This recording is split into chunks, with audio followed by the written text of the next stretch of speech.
감사합니다. 오늘 한해 말씀은 창세기 22장 6절부터 12절 말씀 우리 함께 보도록 하겠습니다. 창세기 22장 6절에서 12절 말씀입니다. 우리 한 절씩 돌아가면서요 읽도록 할게요.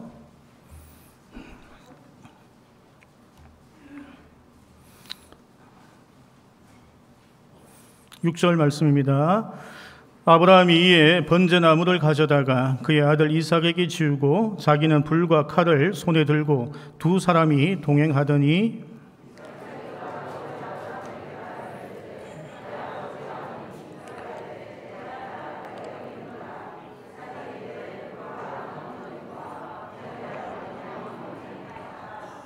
아브라함이 이르되 내 아들아 번제할 어린 양은 하나님이 자기를 위하여 친히 준비하시리라 하고 두 사람이 함께 나아가서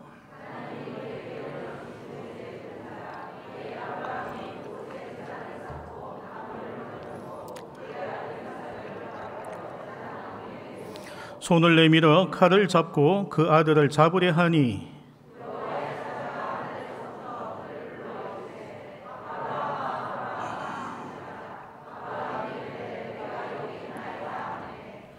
함께 읽겠습니다. 사자가 이르시되 그 아이에게 내 손을 대지 말라, 그에게 아무 일도 하지 말라. 내가 내 아들 내 독자까지도 내게 아끼지 아니하였으니 내가 이제야 내가 하나님을 경외하는 줄을 아노라. 아멘. 오늘 이 축제에 오신 거제 오산나교회 우리 모든 가족들을 축복하고 환영합니다. 하나님께서 특별히 오늘 예배를 통하여 우리 각 가정마다 하나님의 믿음의 전통을 세우시기를 축복합니다. 5월은 가정의 달인데요. 기독교와 우리 세상 모두가 함께 지키는 절기가 5월 가정의 달입니다. 그것은 세상이나 교회나 모두 다 가정이 가장 중요하다고 여기기 때문일 것입니다.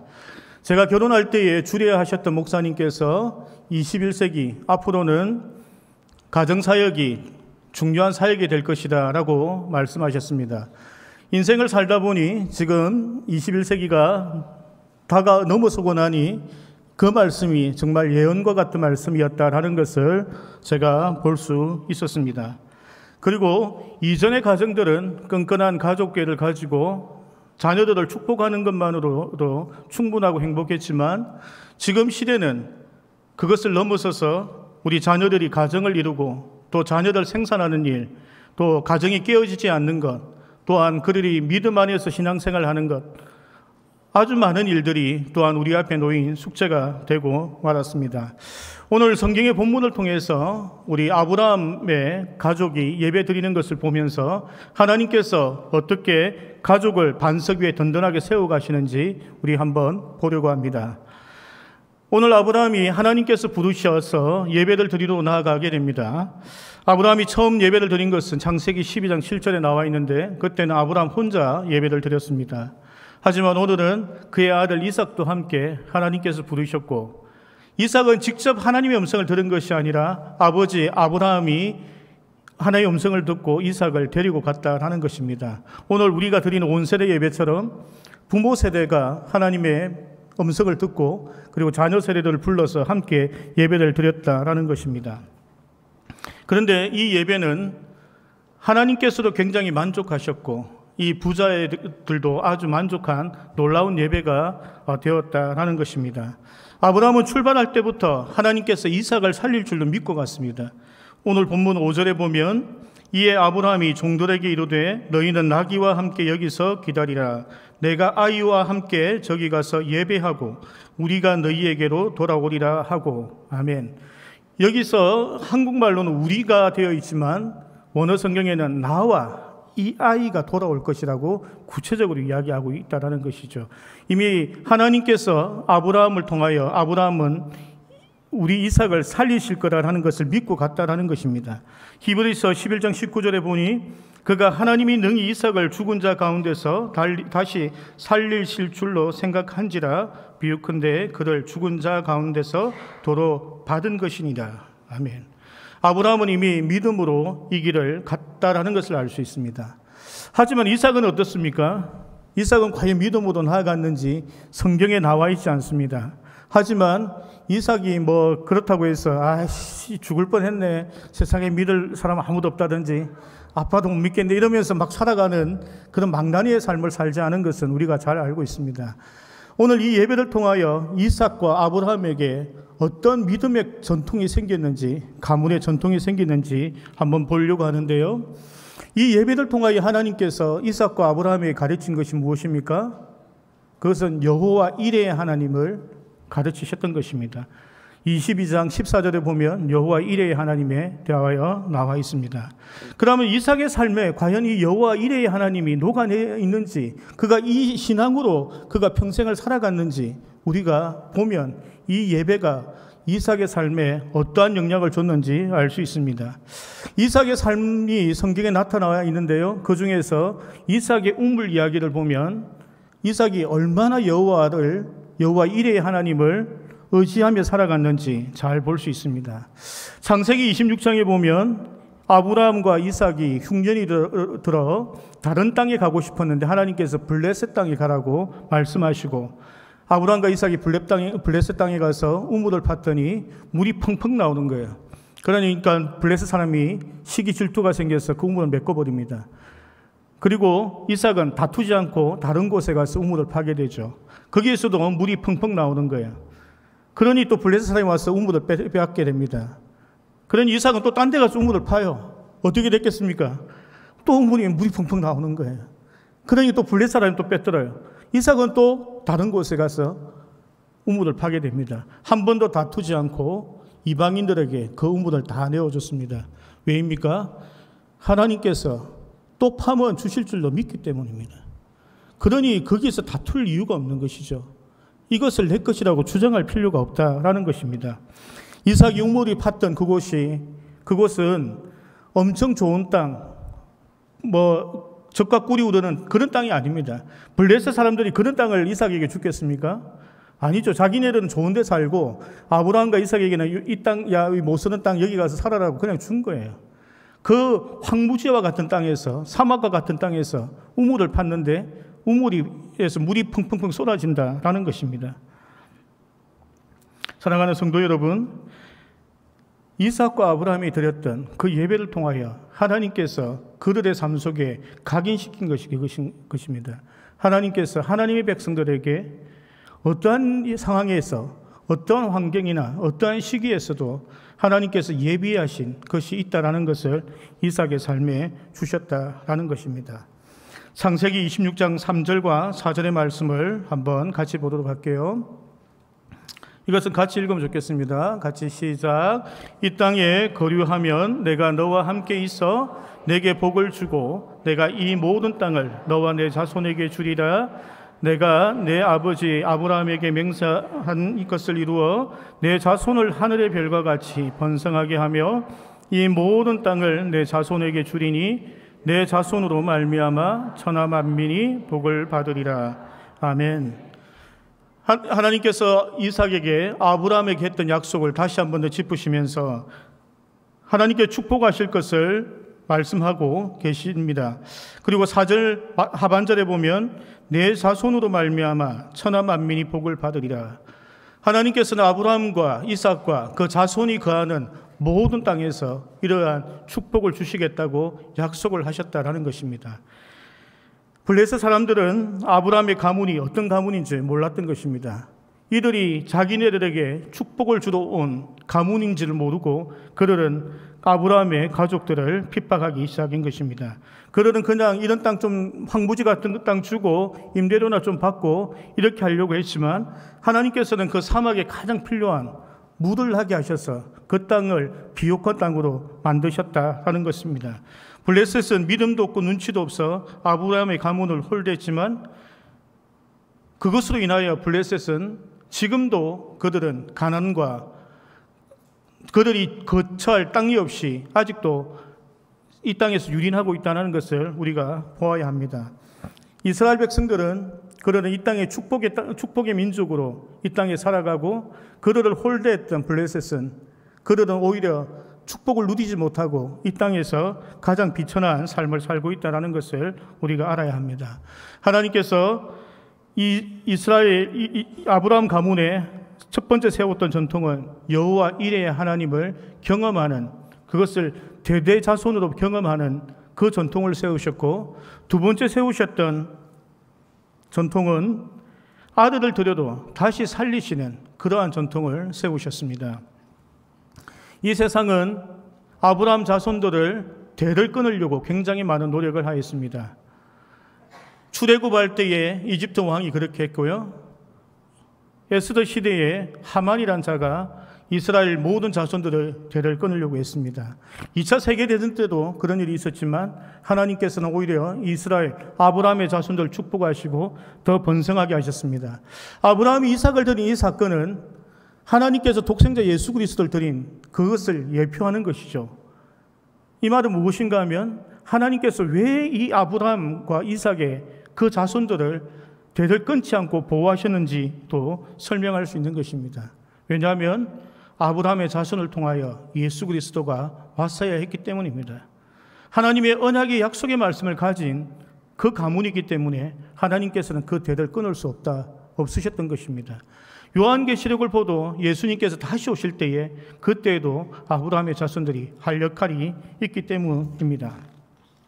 인류의 역사 속에 어떠한 강대국도 어떠한 권세를 가진 자도 하나님의 약속의 말씀을 가진 백성을 이길 수 없었다라는 것을 우리가 볼 수 있습니다. 세상의 종교들이 기독교와 유사한 점들이 굉장히 많이 있습니다. 오히려 힌두교든 이슬람이든 이런 이방 종교에서도 방언도 하고 기적도 일어나고 치유의 역사들도 일어납니다. 하지만 우리 기독교와 전혀 다른 점이 하나 있는데 그것은 하나님의 백성을 먼저 부르셨다라는 것입니다. 이방 종교들은 자신의 노력과 자신의 힘으로 무언가를 얻거나 어떤 단계에 올라가려고 하는 것이죠. 하지만 기독교는 그것이 아닌 것입니다. 하나님께서 약속의 백성들을 부르셔서 그들과 언약을 맺으시고 하나님의 말씀을 주시고 하나님께서 그들과 영원히 함께 하시며 하나님의 일들을 함께 이루어 가시기를 원하시는 것이 기독교라는 것입니다. 이방 종교들은요, 잘 안 되면 네 때문이라고 이야기하죠. 네가 열심히 안 해서 그래. 네가 바치지 않아서 그래. 이렇게 이야기하지만 기독교는 그러지 않는다라는 겁니다. 하나님께서 언약을 맺으시고 언약의 백성이 된 순간부터 하나님께서는 먼저 축복하시고 너희는 이 세상에 축복의 통로가 되라고 말씀하신다라는 것입니다. 오늘 이 자리에 함께한 부모 세대에게 권면합니다. 오늘 이 예배를 통하여 하나님께서 우리 가문에 약속의 말씀을 세우시기를 축복합니다.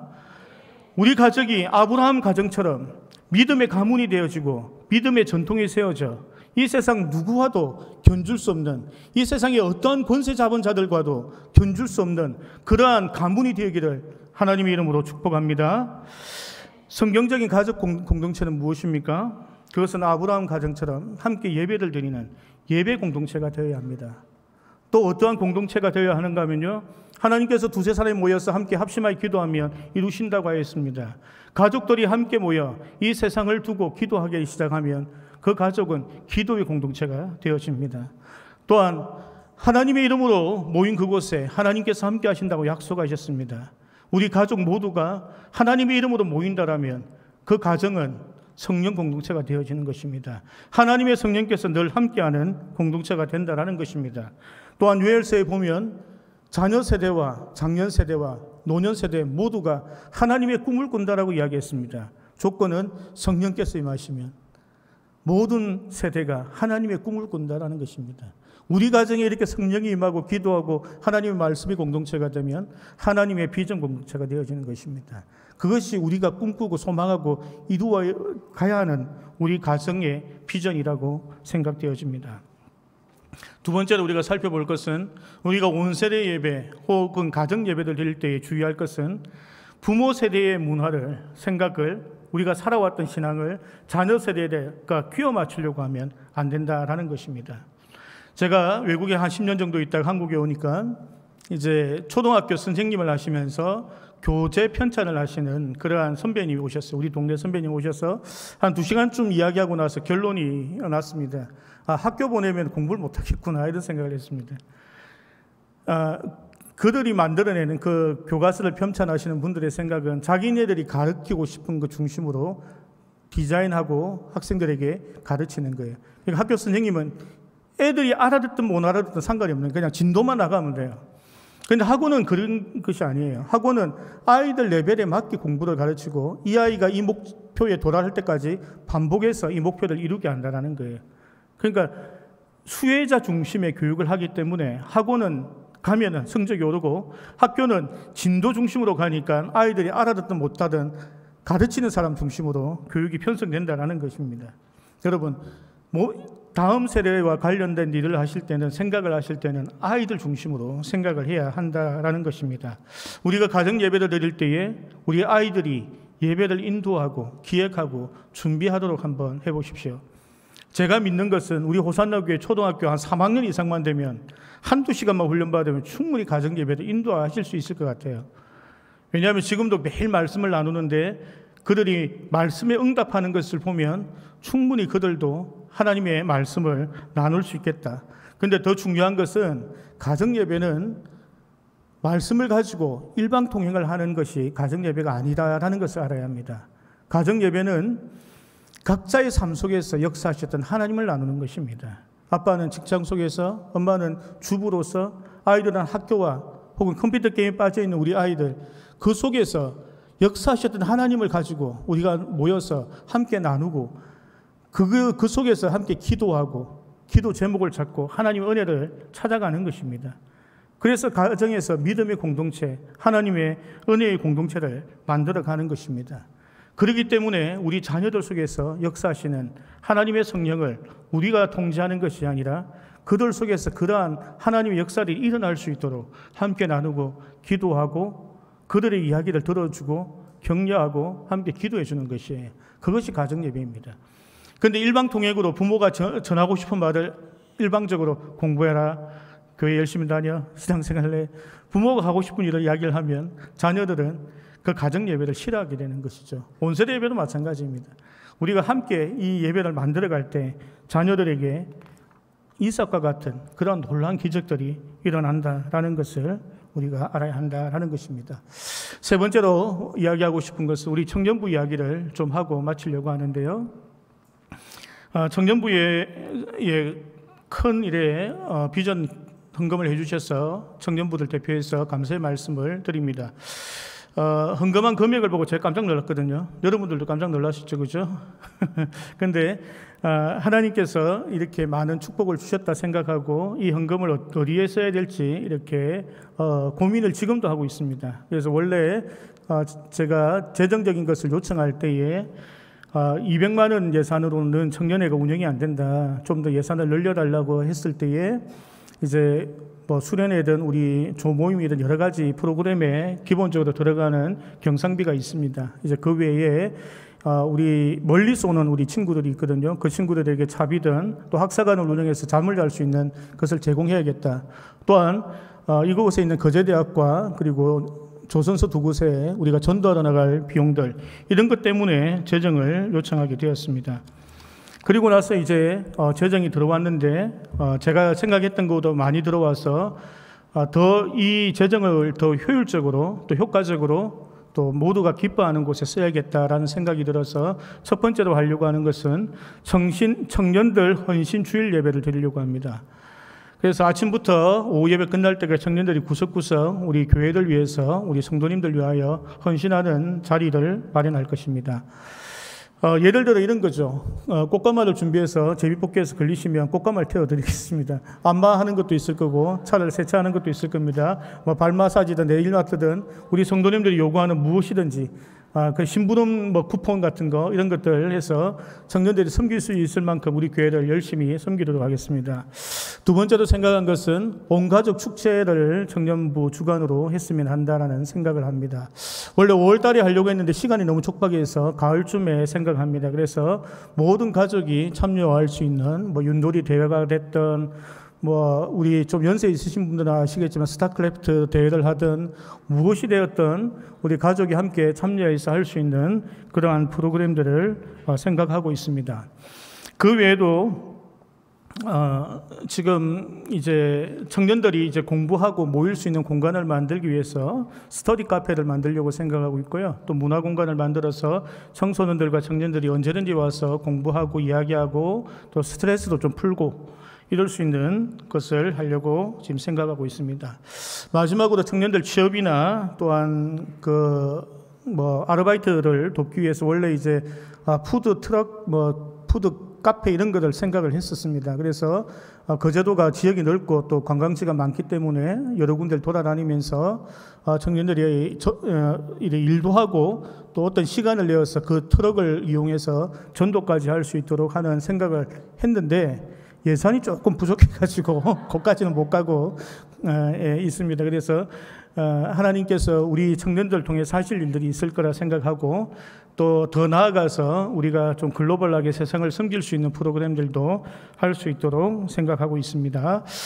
또 한 가지 더 우리가 생각할 것이 교회가 가장 놓치고 있는 중에 한 가지가 무엇인가 하면 우리가 선교를 이야기할 때 지역의 이동만 생각합니다. 그래서 온 땅이 흩어져 사마리아와 땅끝까지 하니까 지역의 이동으로 생각하는데 그만큼 많은 성경에 나와 있는 것은 부모 세대가 자녀 세대에게 하나님의 복음을, 말씀을 전하라라는 것입니다.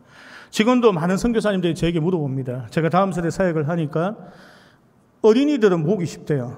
근데 중고등부만 돼도 많이 떠나고 청년이 되면 거의 교회에 남아있지 않다라는 것입니다. 그것은 선교지뿐만 아니라 우리 대한민국도 역시 마찬가지죠. 청년은 우리 전 세대를 보자면 가장 약한 고리가 되어져 있습니다. 복음화율을 봐도 20대의 복음화율이 가장 떨어져 있죠. 그것은 이 교회 안에서 20대는 가장 약한 고리가 되어져 있다라는 것입니다. 그런데 20대는 어찌 보면 가장 중요한 고리일 수 있거든요. 그러면 우리가 몸이 아프거나 약해졌을 때 어떻게 합니까? 좀 더 몸보신을 하잖아요. 병원에 가잖아요.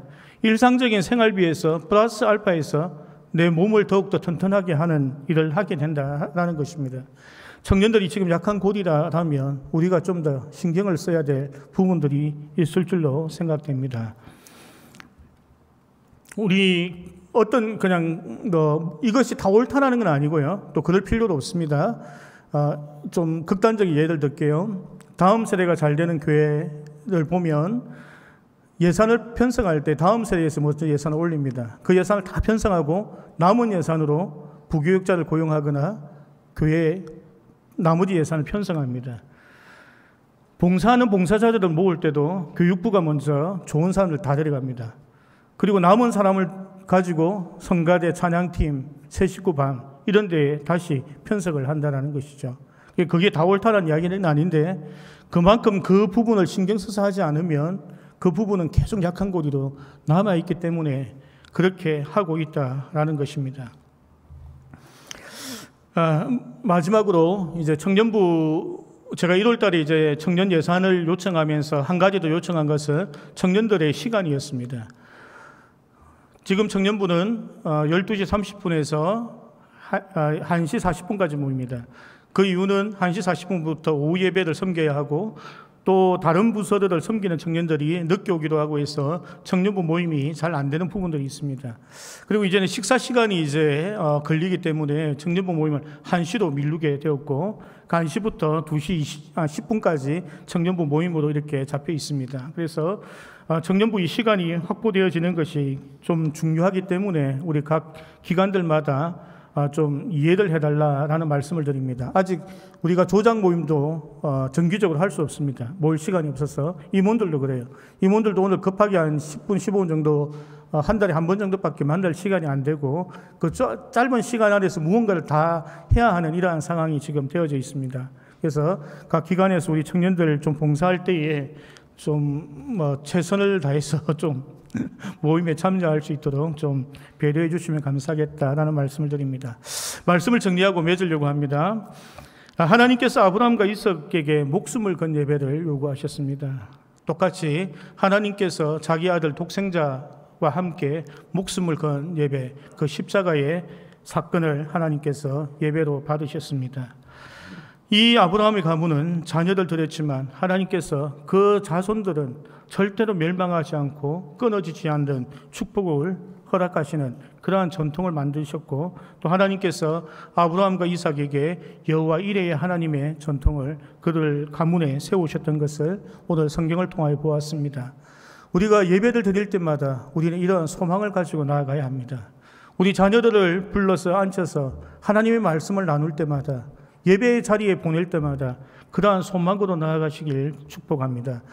이들 속에서 언약의 백성들이 일어나고, 이들 속에서 믿음의 가문이 생겨나고, 이 예배를 통하여 우리의 가정이 아브라함과 이삭이 드렸던 예배처럼 이 세상에 큰 역사를 일으키는 그러한 예배가 될 수 있도록 우리 가정을 기도하고 소망하기를 축복합니다.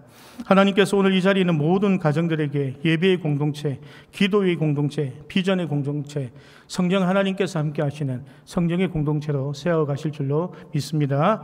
아멘. 우리 함께 기도하겠습니다. 하나님 감사합니다. 오늘 호산나 교회 온세대 예배로 하나님께 드렸습니다.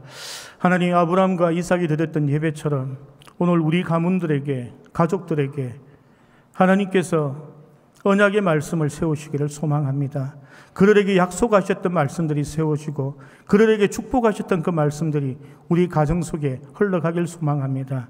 하나님, 이 세상이 우는 사자처럼 우리 자녀들을 삼키려고 하고 우리가 함께 예배드리지 못하게 하고 세상의 문화들에게 우리 자녀들이 빠져서 하나님보다는 세상을 바라보게 하는 아버지, 이러한 위기의 순간을 매일매일 경험하고 있습니다. 하나님께서 우리 자녀들을 붙드시고 우리 가족들을 붙드시고 우리 부모 세대를 붙드셔서 아버지 믿음으로 나아가 하나님 아브라함과 이삭처럼 언약의 말씀을, 언약의 백성을 세우는 귀한 가문들 될 수 있도록 하나님 축복하여 주시옵소서. 감사를 드리며 예수 그리스도 이름으로 기도드립니다. 아멘. 우리 함께 찬양합니다. 이런 교회 되게 하소서. 우리 찬양하겠습니다.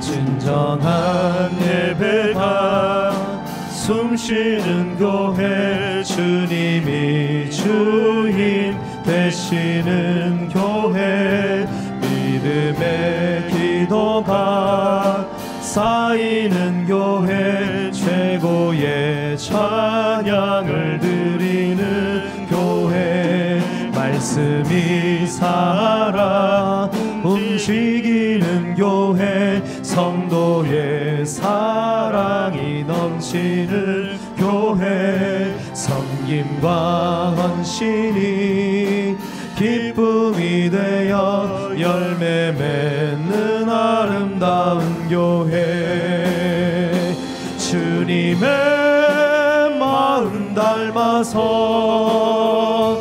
이웃을 사랑하는 교회, 주님의 영광을 위해서 빛 대신 주님 전하는 교회, 사랑의 불꽃이 활짝 피어나 날마다 사랑에 빠지는 교회, 주께서 사랑하는 우리 교회가 이런 교회 되게 하소서.